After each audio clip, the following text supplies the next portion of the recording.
everybody, back to the Moviescramble podcast. I am your host, Thomas. I am joined once again by Mary and John. John, how are you doing this fine day? Absolutely perfect. It's a very, very nice spring day and still alive, basically. That's good enough for me. That's good. Do you think this sunny weather will be tempting people to leave the house?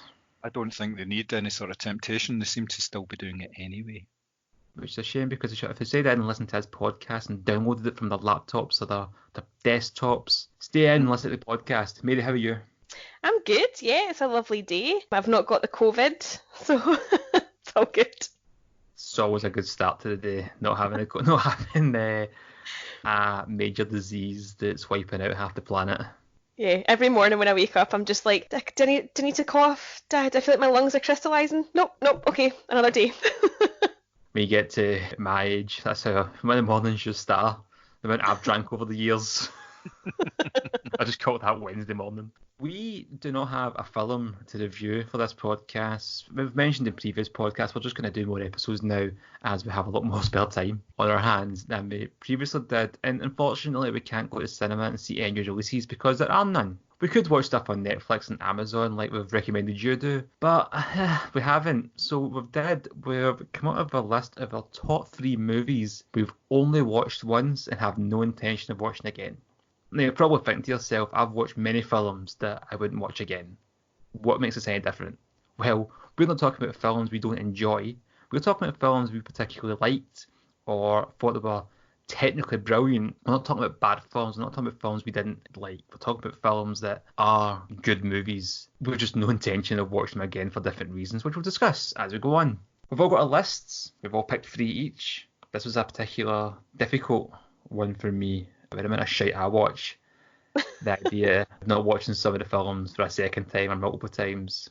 Like I was saying in the chat there, they had checked some of these lists on IMDb and the internet to films you should only watch once, and half of them I'm like, I've seen it a few times. Don't know if that says more about me, but John, I believe you're first. What's your first pick on the movies you've only watched once and have no intention of watching ever again? My first pick is the 2011 film We Need to Talk About Kevin, the Lynn Ramsey film that starred Tilda Swinton, John C. Reilly and Ezra Miller. Now, the reason I have chosen this film as one that I have genuinely only watched once is basically because of the content of it and the way that it made me feel after I watched it. I was kind of chilled to the bone by it. For those of you that don't know the film, it is based around a teenager called Kevin who is in prison after committing a massacre at his local school and also killing his father and his sister. Now, this isn't a spoiler because this happens right at the very start of the film. All this is put out there.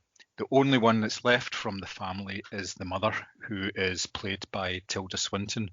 Now, what she does is basically stand by her son, and she visits him in prison every day, and she tries to understand how they actually got to where they are now. And the story is told with her face-to-face visits with her son and flashbacks to son being born, raising them from sort of early age into teenage years. This is a harrowing story from beginning to end. It just doesn't let up at any point.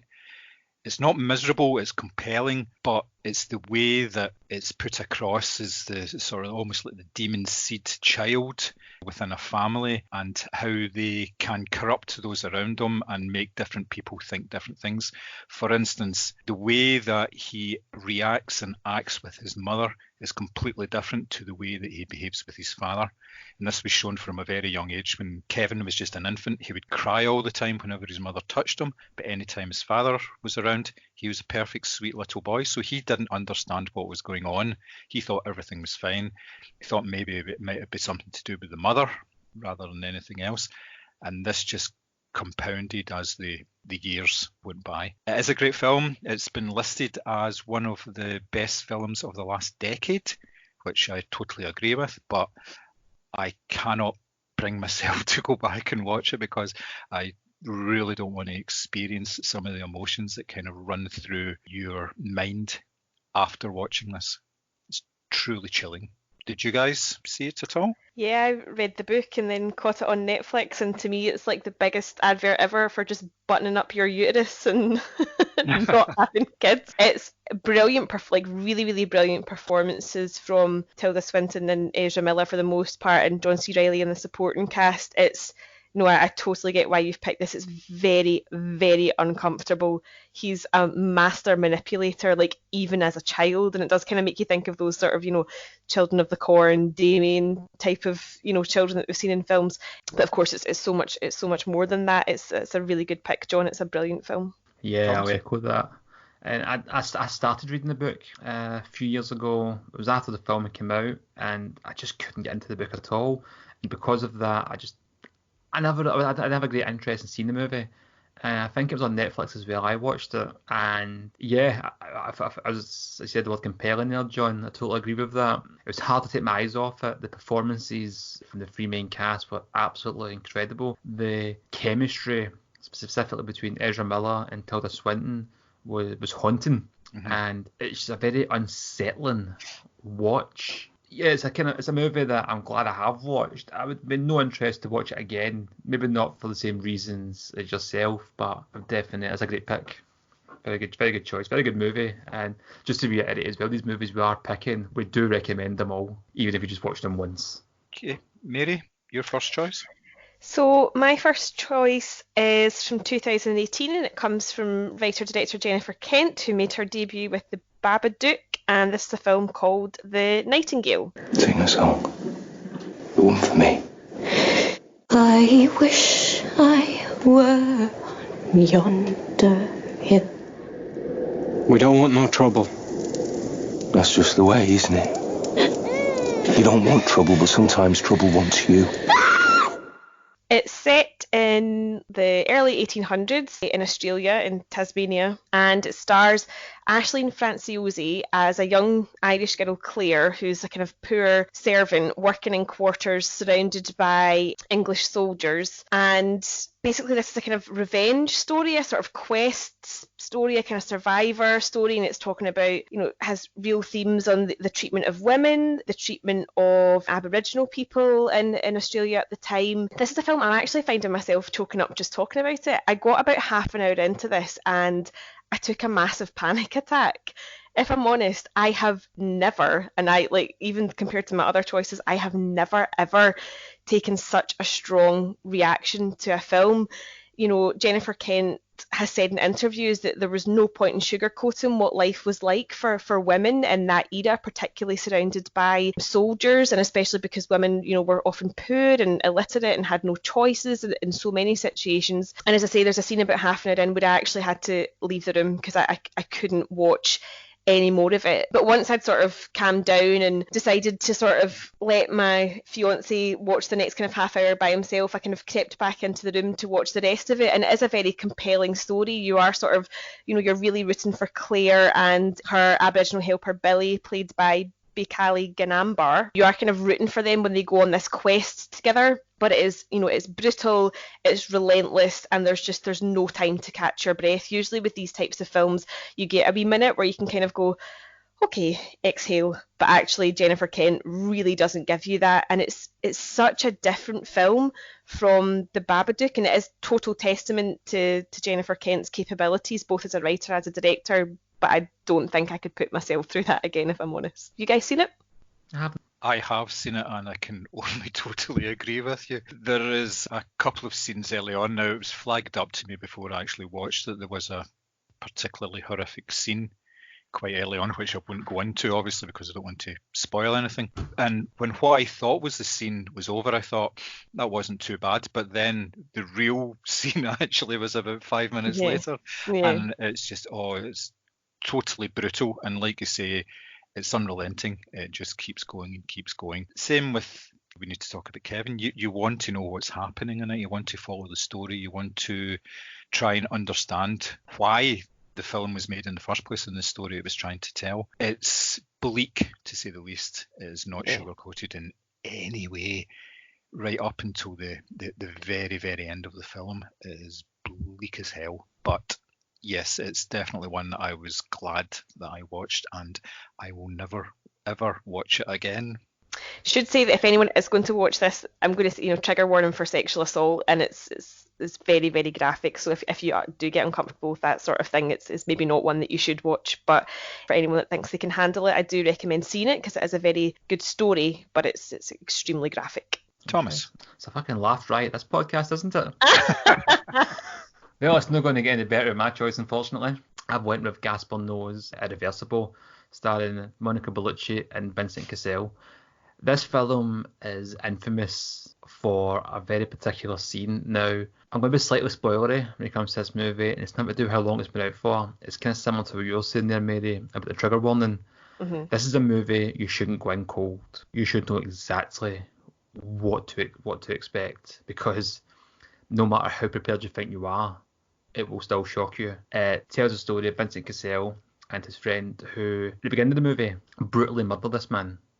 And the film is told in a reverse chronology, and as the story works backwards, you find out why they've been seeking vengeance, and it's because Monica Bellucci has been brutally and violently raped. The rape scene lasts for about 10 minutes, and it's horrendous. It's just one shot, and you're just willing for it to end. You're like, please stop this. And when the scene is finished, it hasn't happened, and that makes it even more uncomfortable. And then the rest of the film's told is the build up to that scene, and that's the most horrifying part of it. As you're watching them, they're enjoying their life, everything's happy, and you're just like, you have no idea what's going to come. And that actually, it's not a gimmick. It's been told backwards. It really adds to the horror of the movie. And yeah, it's brutally violent. It's horrendous to watch. It really is. But from a technical point of view, it's an absolutely fantastic film. It's incredibly well done, and I always recommend people to watch it, but not because, oh, here's just put this on a Friday night with some popcorn, a few beers, get the it's not a date movie, it's not That'll something change a few sit and people's enjoy the opinions movie. of you. Yeah, exactly. Recommended this. He said this was great. Yeah, but from a film, from a technical point of view, and just as a piece of art, it's incredible. It really is, and you only need to see it once. You really do. It's not something that I really think merits a rewatch value to it. I used to have it in DVD. I lost it between moves, and I was tempted to buy it again, just so I had it. But I knew I'd never watch it, and never did repurchase it. But I said, like my other picks and same with your picks, I would recommend people watch it. If it's kind of hard to recommend though, being the kind of film it is. But technically, how it's made from an auteur point of view, it's incredible. But it's absolutely harrowing and brutal. And the performances, Monica Bellucci and Vincent Cassel, I love both of them. They're absolutely great actors. They're amazing in this. And yeah, it's a hard watch. It really is. Yeah, but it is a brilliant film technically. The soundtrack's incredible. It's a sort of masterclass and sort of an introduction to Gaspar Noé and who he is as a director. And as you say, the two leads are really, really outstanding in it. And as you say, it's the reverse chronology is not a gimmick, because you spend the whole film knowing exactly what's going to happen to this woman, and that's what makes it makes it feel a whole bunch worse. But it's a really good pick, Simi. It's a great film. You mentioned the soundtrack there as well. There's that really unsettling, draining noise that goes through the movie. Mm-hmm. For the most part, the score. You could listen to the score on its own without the visuals, and it would make you feel similar to it. The whole thing is just incredibly put together. It really is.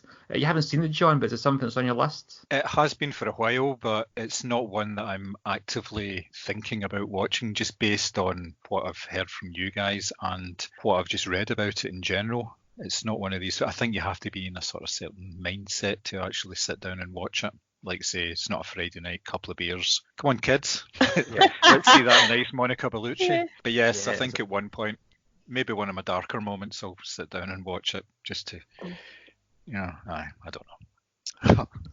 If the lockdown goes on much longer. Well, as a film fan, you really need to see it. Mm-hmm. Yes, I would agree. I don't make a recommendation to watch it lightly. Be warned, it's not for the faint-hearted, to say the least. Okay, my second choice is something just a little lighter than what we've been talking about so far, but not very much, to be honest.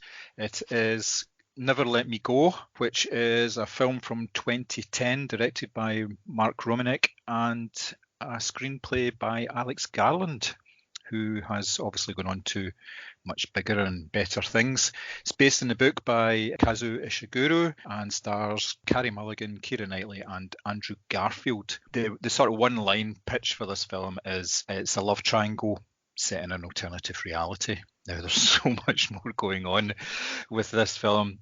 Basically, it opens up with a title screen that says there was a medical breakthrough in the 1950s that allowed human beings to live far beyond 100 years. And then we cut to this boarding school where all these small children are basically growing up in isolation from the rest of the world. And it turns out, obviously it comes from a book and everything, so I'm not really spoiling it, that basically these children are spare parts, and this is what actually allows people to extend their life by basically harvesting their organs once they reach a certain age. And if somebody gets kidney disease, then one of them gets their kidneys taken out.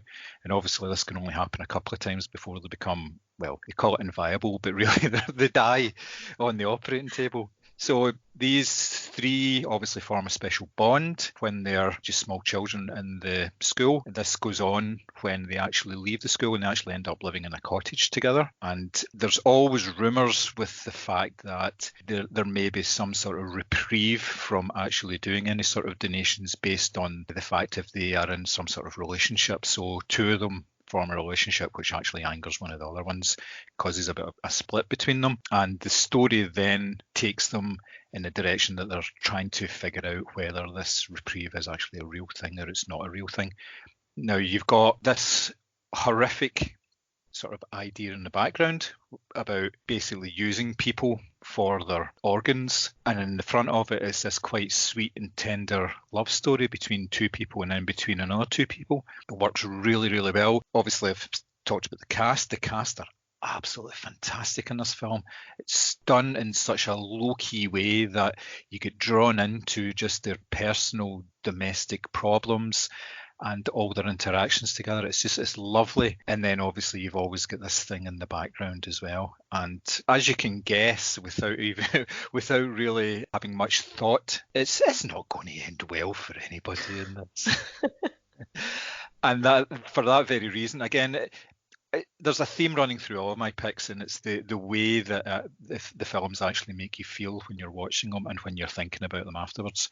It's ones that you're glad you experienced them, but again, you really don't want to experience that again, because there are so many films out there with sort of similar themes and everything that you can experience through them. You don't need to go back to one particular film in order to do that. Have either of you seen this film? Yeah, I've seen it. It absolutely done nothing for me when I watched it. And the themes in that just fell flat. I'm a big fan of the cast, big fan of Alex Garland. I watched this with some high hopes and I just found it dull. Oh no, I like John's description of it there. I haven't seen it, but your description of it there, I was like, oh, I really want to go and watch this now. I want to watch it again based on John's description. And to be fair, I mean, it may be kind of one of those films that, depends on the mood you're in. Sometimes you watch a film, Exactly. how much you're really taking in and stuff like that. But yeah, it didn't do anything for me when I watched it. And I was surprised you picked it, only because I didn't get any of those same thoughts or feelings from it at all. No, perfectly valid. It would be a far more bleak place if we all had the same opinions all the time, wouldn't it? Just wait till we do the Hellraiser podcast. I am so intrigued by this. Is this on Netflix or Prime or anything? I really want to watch it. I'm not sure. It'll be out there somewhere because it was, as I said, it was 10 years ago. It will be around somewhere. We'll put it on the show notes if it is out there. That does sound good. So I'm up next. I think I've just noticed actually that all of my picks are from writer-directors. My next pick is from writer-director Mel Gibson, not everyone's favourite choice. 2004's Passion of the Christ, which basically is the story of the last 12 hours of the life of Jesus Christ, according to the Bible. This is a hard watch for a lot of reasons, and I think at the time a lot of people walked out of it. It's in Aramaic, it's really, really intense, it's extremely violent, which of course what would you expect from a film that ultimately, leads to crucifixion. It was a really hard watch for so many reasons, and I think that, like, growing up, like, you've heard the story of, well, maybe you haven't, I don't know, I'm from a really big Irish Catholic family, but, you hear the story about, what happens at Easter time from, Good Friday right round to Easter Sunday, and, Jesus died on the cross and all that sort of thing, and you sort of take it in and you never really think about it. Mel Gibson, obviously being quite devoutly religious himself, has obviously put a lot of thought into it, and the violence just doesn't really stop. It's, it has all your sort of key moments within that time period, the Garden of Gethsemane, the Pontius Pilate, the whipping. And I remember at the time watching the whipping scene, and I was just like, please stop, because it went on for what seemed like ages. I mean, you can literally see like chunks of skin like flying off Jesus' back. Jesus, played by Jim Caviezel. It's really, really graphic. It doesn't seem to stop. It doesn't give you time to sort of pause. It's got a really good cast. It also has Monica Bellucci in it. She's playing Mary Magdalene, and Luca Leonello does a really, really good performance as Judas, because it sort of ties in these kind of supernatural elements of the devil sort of appearing to Judas in different forms, and obviously encouraging him to betray Jesus. It's a really interesting watch. I think even if you're not particularly into religion or whatever, I think you can appreciate it as a really well made film. But for me, the intensity of the violence was too much, and again, it left me quite shaken when I watched it, and it's quite lengthy as well, and so for that reason I would not go back to this. But again, I appreciate it. It's a really, really well crafted film. I do think Mel Gibson directs really, really well, and this is no different. Have you guys seen it? I have not seen it, and the only thing I really know about the film is a 6-second clip that was on YouTube. There was a YouTube channel that was doing films in 6 seconds, and they did the Passion of the Christ, and it was basically Jesus and then Jesus screaming, and that was it. Right, yeah, that's probably right. That That's summed fair. up the whole film for me. But apart That from that, is no, I have not seen this. And there's a short list of films I have never seen, and I probably never will. And I think this falls into that category because, it's a bit of a spoiler. I know how it ends, being from a Catholic background. You want a bit of surprise, a bit of suspense. Will he get away at the end? No. Yeah, you want it to be like Life of Brian, where he's like, crucifixions? Oh, no thanks, they said I could go. Yeah. Did you ever see that Saturday Night Live sketch with Christoph Waltz? And it's a Passion of the Christ 2. No. And it's him coming, directed by Quentin Tarantino. It's him coming from the cave. Uh-huh. He's got the machine gun and stuff. Oh, Jesus. I'll find the clip and send you. It's brilliant. But I have seen this. And yeah, I agree. It's not something I would watch again. I think it's a brilliant movie. It's incredibly well done because it makes you feel something. And it's hard to say a film's bad if it doesn't make you feel. It makes you feel disgust, make you feel shame, sadness, whatever. This film does make you feel. And even it is just 2.5 hours of Jesus getting battered. Really, it's just there's not much plot wise to it. It's substance wise, there's a lot to thematically, there's a lot, but really it's just Jesus getting a kicking for about 2 hours. And there's one scene in particular where the cat of nine tails, I think it is. That's the one I was talking about. You can literally just see whole big strips of flesh coming off with the cat. It goes to pull it, but it kind of catches in the skin. So the guy's pull it twice. Quick succession, you're just like, oh, yeah. It's interesting. I didn't know how much about the film I remember, other than just because I know what happens. So I'm very familiar with the plot. But on a kind of lighter note, Jim Caviezel, I think his name, always reminds me of Family Guy. When they're speaking about him, and they go, yeah, and they can't pronounce his name. Caviezel? Caviezel? Is that it? That was exactly in my head when I went to go and say his name earlier, and I was like, please just let me get this right. But yeah, it's a very good pick. For my second pick, I went for 2001 film directed by Larry Clark, Bully. Bobby and I have been friends since we were almost born. Brave Dally treats everyone like shit. So what are you gonna do, Lisa? He's the source of everybody's troubles. Are we really gonna do this? This guy deserves to die. Dead!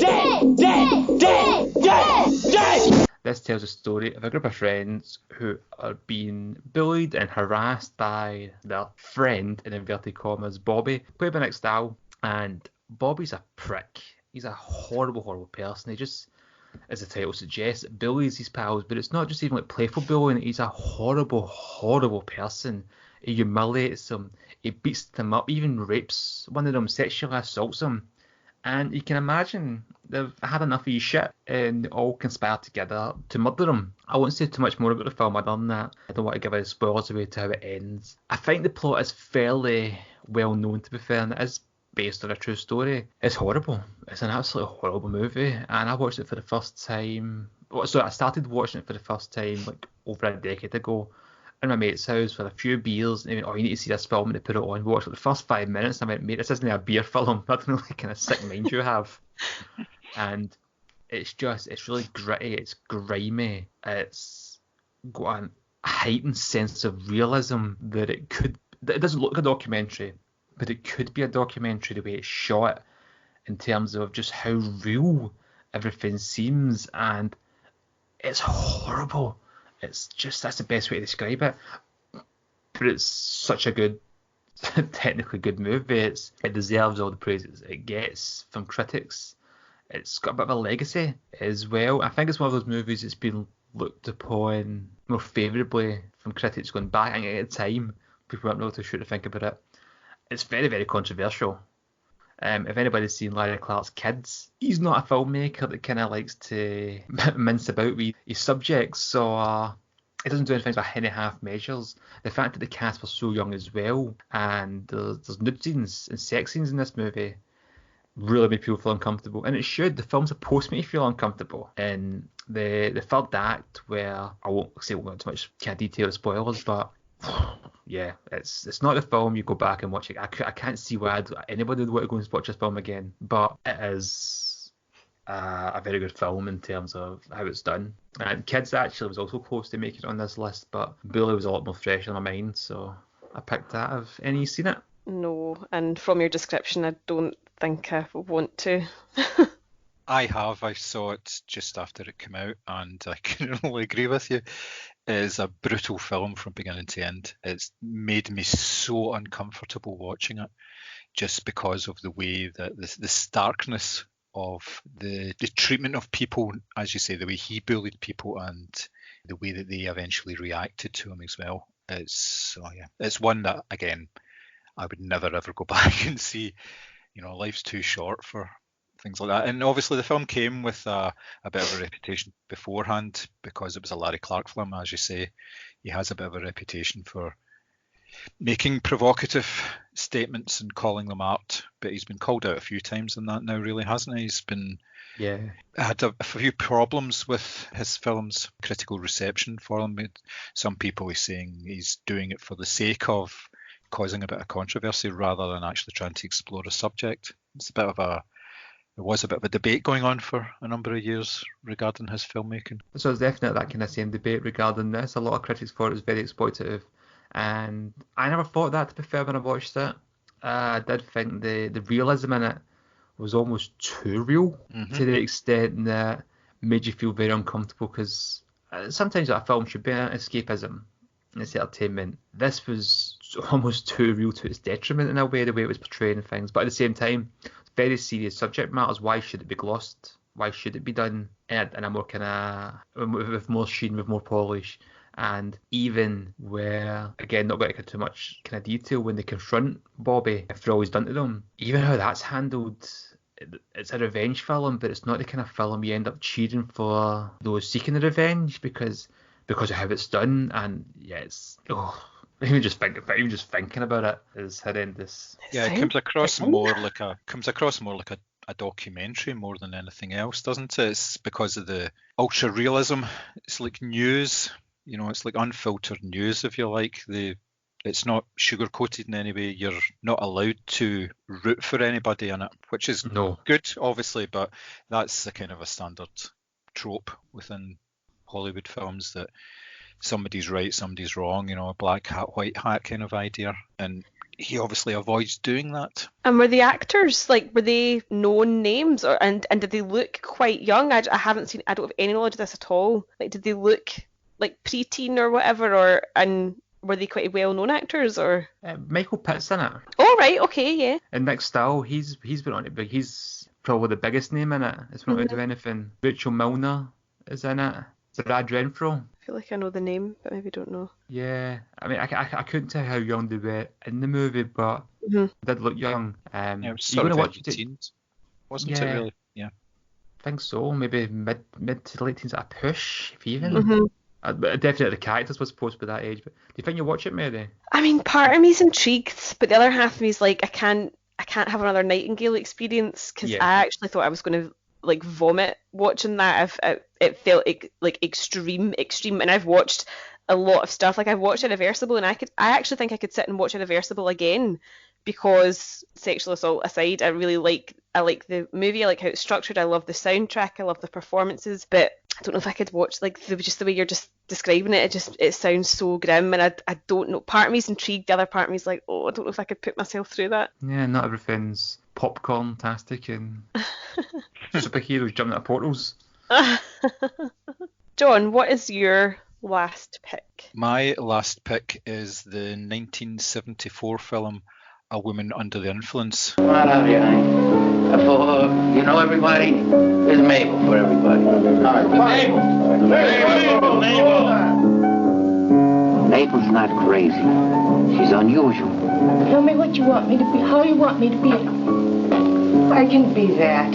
I can be anything. You tell me, Nick. Mabel's a delicate, sensitive woman. And the reason I'm worried is that you've been acting a little strange. I wonder if you've been aware of that or not. Directed by John Cassavetes and starring Gina Rowlands and Peter Falk. One-line tag for this is, it's a domestic drama,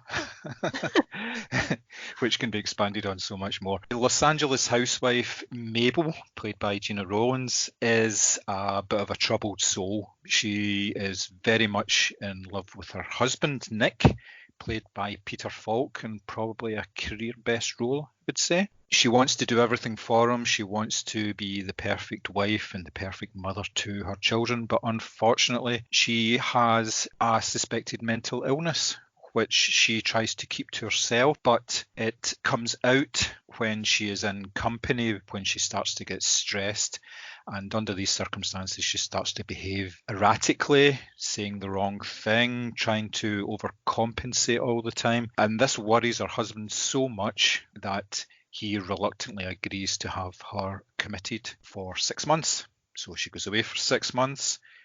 And after that time, it's decided that she's well enough to come home.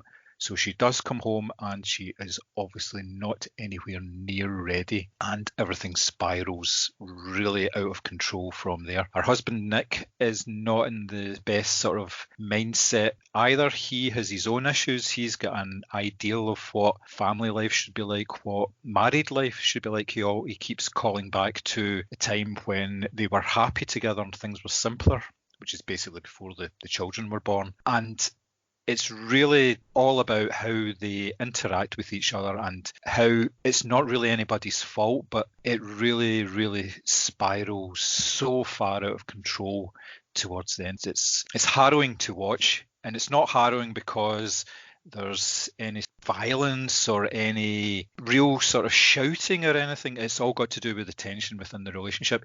You're actually rooting for both of them. You want them to succeed. You want them to be able to resolve whatever differences and whatever problems they've got. And it just never seems to work out. They never seem to sort of catch a break at all. It's such an upsetting film to watch. Now, this film itself had all sorts of bother. Surprisingly, nobody wanted to make it. Peter Falk actually put up $500,000 of his own money to make it, and it's the first independent film in the United States that managed to get a release without actually having any sort of backing at all. Basically, they took it around cinemas and showed it and did Q&As in order to get the word out there. Eventually, I think it was Richard Dreyfuss that had seen it. I could be wrong on that. And he talked about it on a talk show, and from there it went really, really big. It was up for Oscars, Golden Globes, won awards for Gina Rowlands, especially for her performance, which is a wee bit over the top, but it's absolutely heartbreaking to watch it. Now, the way that this film makes you feel, or makes me feel in particular, is really sort of sadness, and just it's quite a depressing film to watch. Again, it's not something that you'd want to sit down on a Friday night and watch with a couple of beers. You really have to be in the right mindset to watch this. I've seen it. I loved it. I never want to put it on again. Have either of you seen this? I've not seen it, no. I have. I watched it because I love Columbo. I don't know what I was expecting. I was, oh my god, Peter Fox in this. I should watch this. Oh my god. As you say, John, you're rooting for them both. You just want this to work so much. It's so sad, so heartbreaking. Again, it kind of offers up sort of real commentary on the pressures of this sort of ideal kind of family life and, how seriously or not, mental health is taken. But I absolutely loved it. It's a great pick. Mm-hmm. I know what you mean about Peter Falk. For so many people, including myself, Columbo is the sort of touchstone. It's the only thing we've seen him in, but he's been in a couple of films. He was in Wings of Desire as well. Obviously, you've seen that, and he's fantastic in it. He's such a good actor, and it's just a shame that he's only remembered for this one role. Fair enough, it was a very good role, but, Have you read his biography? No, I have not. He talks about this movie in the biography and how they had to, raise the money and really, go around showing it. But he actually has real love and affection for it, and his biography's great. It literally is just like ramblings, nothing's in chronological order. It's just different stories that have obviously popped into his head and they've put them into chapter form. But he talks about this with he says it was, emotionally draining and quite exhausting, but he loved making this movie. So Thomas, you never seen it, I take it? No, I've seen it, no. Yeah, I was on a bit of a John Cassavetes kick for a while there. I'd obviously seen him in the Dirty Dozen, I think, and then I read some stuff about him and realised he was this sort of pioneering indie filmmaker from the 1970s, and I wanted to see a wee bit more. So I watched the likes of that and The Killing a Chinese Bookie and a couple others, and they're all brilliant films, but they're all very dark. He gives no quarter at all, but definitely worth checking out. My last pick is the 2016 Australian film Hounds of Love. I first saw this at the Glasgow Film Festival. I think it's the directorial debut and writing debut from Ben Young, and basically it tells the story of this kind of middle-aged couple, John and Emma, and they basically go out in their car and pick up young girls to rape and torture them over the period of a weekend and then murder them and dispose of their bodies on a Monday. And if that's not grim enough, the film starts by placing you sort of in their car, watching them watch a group of young girls play netball. And from the start, it makes you feel really dirty because you're in this car watching these young girls, and the camera really slows down over their skirts and their little crop tops, and it makes you feel really uncomfortable right from the offset. On the kind of side story from this is the young girl Vicky, who's having real problems with her parents. They've divorced, she's living with her mum, typical teen stuff. She wants to go to a party, her mum says no, so she sneaks out the house, and of course she is picked up by this couple. What I think got to me about this film is that you don't see anything. You absolutely do not see anything, but you hear, and that's what lived with me. There's a particular scene where the couple have her tied to a bed, and the woman just really slowly closes the door. You just hear it click, and then there is a sound that comes out of that young girl that I have never ever heard before. It is like a wounded animal. She lets out this scream that just goes on and on and on, and your own head is messing with you because you don't know what's going on in that room, but you have a fairly good guess as to what's going on in that room, and you know ultimately what her fate might be because you've seen the pattern that they've picked up over the course of the film. It's extremely well acted. I don't think there's a bad performance in it. It's very, very tense because obviously you're sort of willing the character of Vicky to escape, and you're thinking of different ways as to how she might do that, and you're looking for clues around the house as to how she might do that. Really, really good performance from Stephen Curry as John. I think he's a stand-up comedian in Australia, but he's utterly sinister, total small man syndrome. Really, really just an awful, disgusting character. And again, I came out the cinema absolutely shaken. After I had seen this, my hands were physically shaking, and I was like, oh, I never ever want to watch that again. It was just, it's one of those films where you don't see anything, but you don't have to see anything. The performances are so good that it just gets under your skin. But that is my last pick. I don't know if any of you guys have seen it. It's not been kind of widely released anywhere, I don't think. You put me off watching it. I think you talked about it at the time after seeing it at the film festival, and I thought, one to avoid. Thank you very much. Yeah. So, Simi, have you seen it? I haven't. I remember you at the time you watched it, you speaking about it and saying some of the stuff you were saying there. You went a lot more detail there, and I'm intrigued. I do watch films that will challenge me and my not just my morals but my endurance, what I can watch and what I can't. And it sounds like a very well done movie, although not a very easy watch. But I think it's something I do want to see though. Yeah.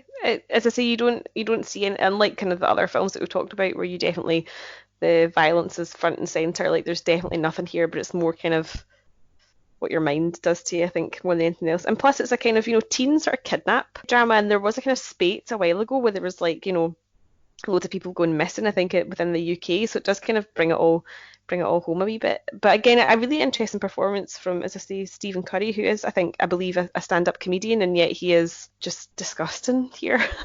Interesting. Your last pick, then, Simi? Yeah, for my last pick, I haven't went with a film that I found harrowing, disturbing, difficult to watch in that kind of way. But as a movie, I know I don't think I'll watch it ever again, but I'm glad I watched it. And it's Francis Ford Coppola's 1979 Apocalypse Now, starring Martin Sheen, Robert Duvall, Marlon Brando, and Dennis Hopper. And this film really did much of an introduction. It's considered a classic movie. It always tops. It's usually in a critic's top 10 list when talking about our best films ever. It stars Martin Sheen as Captain Willard during the Vietnam War, and he's been assigned a secret mission to go and assassinate Colonel Kurtz, who is played by Marlon Brando. Now, Kurtz is wanted for murder, and he's presumed went insane. He's went renegade and just doing his own thing during the war. And Martin Sheen's character's just to kill him. No due process, no arrest him, court-martial, just take him out. This movie's brilliant. I can't say enough good things about it. It's a long movie. I watched the final cut, which had an extra 20 minutes added onto it. That was 20. There was some bits in that could have been taken out, to be fair. Particularly a scene when they go and meet some French soldiers and they've got them kind of set up in the jungle in this house, and it's that whole scene could have been taken out of it. But the rest of the movie works so well. I think Martin Sheen was going through alcohol problems at the time, and I believe one of the scenes, Coppola just let him get drunk and have a meltdown. And you watch this scene in context for the movie, it doesn't even really make much sense. And so many scenes in the movie just exist they feel they exist for the sake of existing. And as Martin Sheen goes up the river and comes across different people and different soldiers and different enemies, it's very episodic in a way. And it's a hard watch because of that. It's not this straight linear narrative. It's not an easy film to digest. There's so much happening in it. There's so many themes to take on board, and it's a beautifully shot. The soundtrack is amazing. You've got the end with the Doors playing throughout it at times, and the performances are excellent as well. And technically, it was rife with production problems, and it's amazing they ever got the film made. I just don't see me ever watching it again. And I went and seen the final cut. I watched it in the cinema, which I thought to myself, when they've ever shown a re-release, this is the best time to go and see it. I can sit and watch it uninterrupted. I'm not going to pause it to go and make a cup of tea. I'm not going to be distracted. I'm just going to watch it from start to finish. And I'm glad I did. And because of that, I don't see me ever watching it in DVD or Netflix. I just can't see me watching this film in a house, and I don't think it would do it justice. But I'm glad I went to see it in the cinema, and I'd recommend this to anybody that hasn't seen it. It really is as good as the hype makes it out to be, but I wouldn't watch it again. I don't think it's got a rewatch value for me personally. I don't know what I would get from it to watch it a second time. I take it you've both seen it? Yes. It's one of the biggest films ever. Obviously followed up his period where he'd done the Godfather films and The Conversation. And as you say, there was a hell of a troubled production on it. That's one of the reasons why I have gone back and watched it. It took me a couple of goes to watch it. Initially, I was told, oh, you need to watch this film. It's great. Like you said, Vietnam, Martin Sheen character, Captain Willard, having a meltdown pretty much all the way through the film as well. But it took me maybe 2 or 3 goes to watch the film because of the pacing of it and the episodic nature. It didn't really catch me, and I just had to sit down, force myself to actually sit and watch the whole thing with nobody else around, no distractions, all that kind of thing, and got through it. After the final cut came out, they brought out a special Blu-ray edition of it, which had the entire film and the documentary that Coppola's wife made, Hearts of Darkness it's called. And when you watch that, you want to go back and watch the film again. That kind of made me go back, because it's crazier than anything that actually is on screen during the film. It's such a brilliant take on the problems that film crews have when you're filming in, let's say, less than ideal situations and locations. I mean, this took a couple of years, I believe, and they had typhoons and all sorts of problems. Whole sets were destroyed, and Martin Sheen had a heart attack, did he not, during it at one point? He was out of the game for a while. He had all sorts of health problems, as well as his very well documented drinking problems. But what comes out of it, you get a lot of catchphrases, Charlie don't surf, all this sort of stuff. I love the smell of napalm in the morning. It's a great film. I would actually watch this again. I think I have maybe seen it maybe 2 or 3 times now. I do have the Blu-ray sitting behind me on the shelf there, which I have bought, but I have not yet cracked open. But yeah, it's definitely something I'll go and watch again. Loved it. You actually made me want to go and watch it again now, John. You kind of just destroyed my pick there. Sorry about that.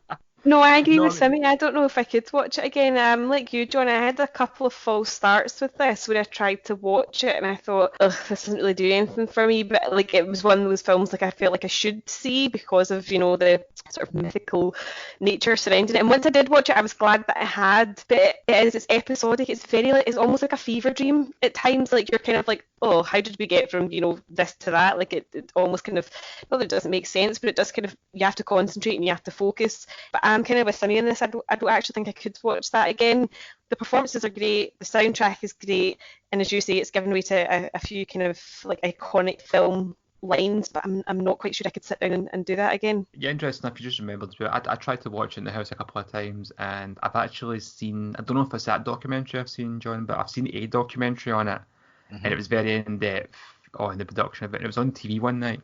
It shows a documentary in the movie. And I managed to watch the documentary and I went, yeah, I need to see this now. And I put it on, and I can never get really more than 10-15 minutes into it. I'm like, this is just not grabbing me at all. And that's when it came out in the cinema. I was glad. I thought to myself, right, I've got no choice. I've got a rule that I just never leave a film, regardless how bad it is. I might go for a nap during it, but I won't leave. I'll stay to the end. And with this, though, I mean, it took me a while even then to get into it. But when I was hooked, and I didn't want to leave. I didn't want to take my eyes off the screen. I can't recommend it enough as a movie. It's a fantastic, brilliant movie. There's nothing as harrowing or disturbing as our previous choices. I just don't imagine me sitting watching it again unless they bring out another cut in a few years' time. I might go, see if the missus wants to go and see it if she's not seen it. Other than that, I know I'm not going to buy it in DVD and watch it in the house. I'm not going to do that. It's an incredible movie. It'll really let an imprint on me in terms of how it's done, and it's so artistically superior to our films at that time. Not so as I say, not our films at that time, but it's got a certain element to it that lifts it above a typical Hollywood blockbuster, which in a way this was, with a big budget. And you kind of mentioned The Godfather, John. I mentioned the length of this movie, and The Godfather's longer. I could watch The Godfather on a loop, but with this, it's draining. It drains you by the end, and not because you're like, oh, I'm glad that's done. It's just because it's so emotionally demanding. Yep, yeah, totally. I do agree with. Okay, is that us done then? I believe so. Like we said, we do recommend these films if you haven't seen them. They're not easy watches. You may get around to them because you're running out of stuff to watch in the house now. After you've completed Netflix, Prime, Now TV, Shudder, Arrow, whatever else you've signed up to. But that's your choices. If there's any films you want to discuss that we've missed, or maybe agree with us, disagree with us, you can always let us know. Instagram, Facebook, and Twitter at Moviescramble. And you can always email us at podcast@moviescramble.co.uk. Is there anything else anybody wants to mention? The sweet video, the reaction to the Avengers, if you wanted to think that's doing the rounds on Twitter just now. Yeah, this is an interesting kind of little debate. They kind of opened up on Twitter last night when somebody went and shared a video of the opening night of Avengers Endgame. Now, I'm going to mention a spoiler here. If you haven't seen Avengers Endgame by now and care about the movie, that's on you. It's been out for a while. Okay, it's been out for a while. You're stuck in a house quarantined. Nothing has stopped you from seeing this film from now, if you're a Marvel fan. So here's a spoiler. feel free to cut off now. Who's your warning? 5, 4, 3, 2, 1. But yeah, on Twitter, somebody went and shared a clip of the movie in the opening night, and it's when Captain America grabs the hammer. This clip has been quite divisive amongst film fans, as the crowd are very rowdy. There's a lot of cheering and whooping, and it's like a gig almost. It's very celebratory, and I had two things about that. On one hand, I was like, yeah, it's pretty cool because I felt that way watching the movie, and I wanted to go, yes, get in there. And some people in the cinema screen I was at did do that, but not to the level this clip did.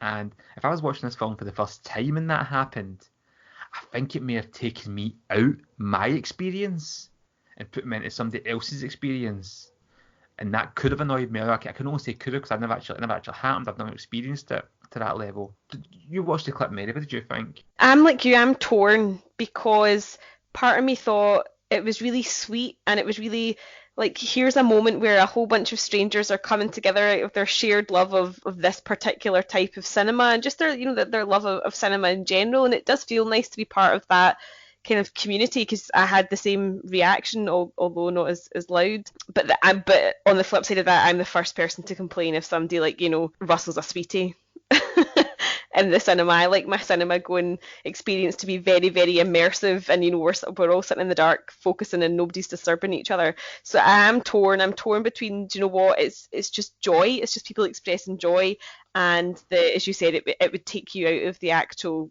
experience of watching it. So I am a wee bit torn on that clip. What's your thoughts, John? It's a particular moment, if you like, in the film, and it's also, you got to take into consideration it was opening night, so people are very much hyped for this film. It has turned out to be the biggest film of all time, so a lot of people were really looking forward to a lot of things in that film. That moment was one that was trailed before, if you like, in one of the previous films, so you can understand people's reaction to it. I can see why people would do that.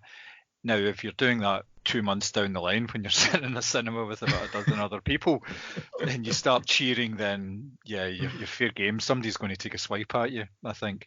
But I can fully understand why they would do that. It's a big event, and a lot of people who were there were actually proper fans who were very much invested in it, and is a kind of a release, because this in that moment and the sort of moments around that, they saw a lot of stuff that had been really getting built up for a number of films in a number of years. It wasn't just that. I would imagine that it was maybe like with the portals and things like that, there would be probably a similar reaction. That's the moment that actually gets me every single time when I watch that film, when it's the portals, when it's the on your left moment, and just oh dear. They showed that clip as well, actually. Oh, right, okay. Yeah, I'll try and do the clip and see what you think, because interestingly enough, when I first seen the clip I seen last night was clearly a DVD rip with the original sound over it. But when I first seen that clip with the same kind of noise, it was from a video, it was from a mobile phone. And then it starts to take on a different kind of meaning for me. So somebody's sitting, filming the movie, looking to film their reaction watching it. And I don't think that's a time and a place then. No, they're not in the moment then, are they? If they're actually... If they're there, they should be sitting watching the film, because if you think about how many people would want to be at the opening night of that film, and then you've got some clown sitting actually filming it just to look for a reaction, just for the hits online. Yeah, I suppose when you look at it that way, yeah, aye. And that's where it comes into. It comes into people saying, "Oh, I need my likes. I need to get my likes up." And there's a thing with wrestling fans where it's quite popular, where the crowd will try and hijack the match and make themselves part of the show by certain chants and whatever. And that's what I got from it, where the audience like, no, you're the audience, just enjoy it. And again, I'm torn with it, because on one hand I'm like, yeah, it's pretty cool, everybody cheering, and I felt the same way. But on the other hand, I'm like, just watch it, because you could be pissing somebody off. I mean, you watch a clip, you can't actually hear the dialogue. No, you can't. But I think the thing about that clip is that it wasn't just like, well, what I'm gathering from it is that it wasn't just one or two people. It was like the whole cinema together.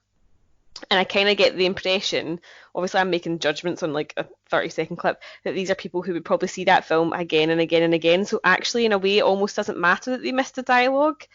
It was a whole room of people just feeling the same joy at the same time. But I get what you're saying about the mobile phone thing. Like, if I hate when you see that wee light flashing somewhere in the screen and you're like, somebody's on their phone. and you literally your eyes are boring into the back of their head. Like, feel my anger, feel how annoyed I am, feel how much I want you to put your phone away. But yeah, it's a bit of a divisive clip, isn't it? I suppose. Yeah, and it's very cultural as well, because it's not something you really kind of get in British cinemas, and this also American cinemas, where I feel from people, is a different, going to cinema in America is a different experience. Oh yeah, I mean, you In can many get like ways. dinner when you go to, like, I remember going to one of the cinemas in America, and it was like you could buy, like, whole pizzas, or like McDonald's, or like some sort of fast food equivalent to take, and there was people walking in with like chicken and gravy, like, went to the cinema. And like, I remember the days back in the good old days when you would like smuggle in your pick and mix or your Haribos because you thought that was you being really daring. But no, like, cinema in America is wild. I remember I was at cinema years ago, and a guy who smuggled in a Burger King, and you should have seen this guy eating it so covertly. He would unwrap it, look about, take a bite, look around, chew it very subtly. And I would watch this guy during the trailers, like, this is amazing, this is so tense. That is amazing. That's really funny. Okay, well, if that's us, anybody got any shout outs? Nope, quite weak this week. Oh, well, thanks to the People's Movies for including us on their list of podcasts that people should listen to during lockdown. Yeah, good shout, actually. Good remembering that one. Very thanks for that. Much appreciated. I do appreciate the support from our peers. I had no shout outs either. Exalted company there as well, weren't we? Oh, Sorry? yeah, I mean, we were in amongst, yeah, like, definitely. Yes, I think we're also the best podcast out of all those choices. obviously. Yep, We're in our own minds. We're the underground's best known secret. It's not a secret if you're willing to tell everybody, but let's keep it going anyway. Well, we hope you enjoyed the latest episode of the podcast. I have to admit, it wasn't all fun and games. It's not really anything that's going to cheer you up as a distraction from the world outside, but it's something different, and let us know if you thought about it. Let us know if you liked it. That's us for now, and we'll see you soon. Take care. Bye. Bye.